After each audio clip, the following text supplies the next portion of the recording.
তো West two energy নিয়ে কিন্তু আমরা একটা বড় সিদ্ধান্ত নিয়েছি।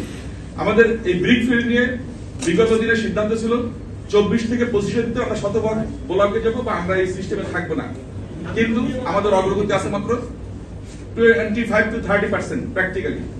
তো সুতরাং আমরা যে টাইম ফ্রেম নির্ধারণ করছি সেটা কিন্তু আমরা বাস্তবায়ন করতে পারিনি।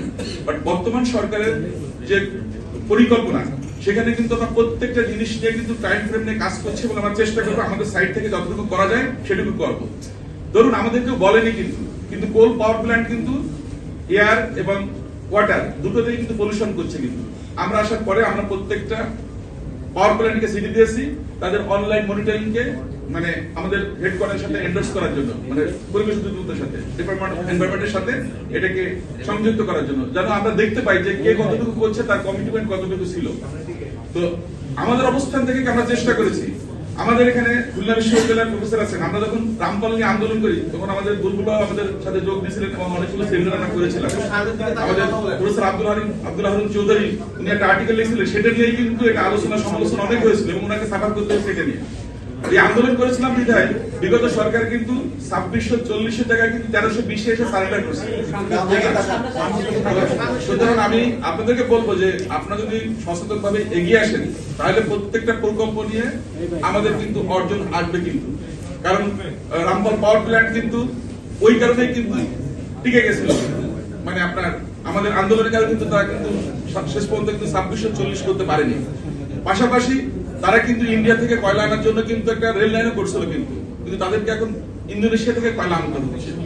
তো জিনিসটা হচ্ছে যদি আমরা উদ্যোগ নিই তাহলে প্রত্যেকটা সেক্টর আমাদের কিছু কিছু ইমপ্রুভমেন্ট আসবে, এটা খুবই স্বাভাবিক। এখন ঢাকা শহরে যে দূষণগুলো হচ্ছে তার অন্যতম হচ্ছে যেটা এখানে বলেছে সেটা হচ্ছে একটা হচ্ছে আমাদের কনস্ট্রাকশন ওয়ার্ক, আমাদের ব্রিক ফিল্ড, তারপর আছে মনে করেন আমার মানে ইন্টার বর্ডার একটা আছে, সেটা আমাদের করার কিছু নাই। তো আমরা এগুলো নিয়ে কাজ করছি। ইতিমধ্যেই ঢাকা উত্তর সিটি কর্পোরেশন বা দক্ষিণ সিটি কর্পোরেশনে আমাদের এই যে এআই ভিত্তিক ক্যামেরাকে লাগানোর কারণে আপনারা জানেন যে এখন কিন্তু মামলা কিন্তু অটো হয়ে যাচ্ছে এবং সেক্ষেত্রে আগে যেখানে 1000 থেকে 1500 হতো এটা কিন্তু এখন কমে আসছে 300 চলে আসছে। আপনার এই এক্সপ্রেসওয়েটা আছে, আপনারা দেখছেন এয়ারপোর্ট থেকে যেটা আসে, এটার গতির কারণে প্রত্যেক মাসে আগে 200 থেকে 250 ভাইলেশন ছিল, যখন মামলা শুরু হয়েছে এখন 20 থেকে 25টা হচ্ছে পার ডে। তো দ্যাট মিন্স আমাদের কিছু টেকনোলজি দিয়ে এগুলোকে নিয়ন্ত্রণ করতে হবে। এবং এই এয়ার পলিউশন বলেন, সাউন্ড পলিউশন বলেন, আমি সেদিন বিশ্ব শব্দ সচেতন দিবস উপলক্ষে এপ্রিলের লাস্ট উইকে আমি একটা আলোচনায় গেছিলাম।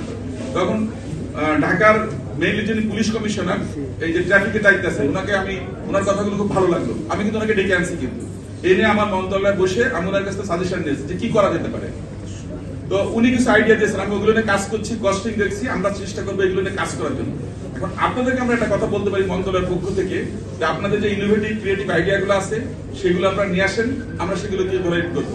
এবং মাননীয় প্রধানমন্ত্রী কিন্তু প্রত্যেকটা সেক্টরে যারা এক্সপার্ট আছে তাদের যে গুরুত্বপূর্ণ মতামত দেশের স্বার্থে আমরা কিন্তু সেটাকে কিন্তু দিচ্ছি। আমরা কিন্তু সিলেটের যে পাহাড় বা এখানে যে পাথর উত্তোলন এগুলো নিয়ে কিন্তু আমাদের প্রধানমন্ত্রীর নির্দেশে স্বরাষ্ট্র মন্ত্রণালয় মিটিং হয়েছে, সেখানে আমাদের মতামত দিয়েছে কতটুকু আমরা করতে পারি, কি করতে পারি। কারণ আমাদের সমস্যা হচ্ছে একটাই যে আমরা নীতিমালা বা কোনো বিধিমালা মানি না, আমরা প্রচন্ড স্বার্থপর। এই জন্যই কিন্তু মূল সমস্যাগুলো হচ্ছে। আমাদের যারা এক্সপার্ট আছে তারা দেখা যাচ্ছে যে তাদের এক্সপার্টনেস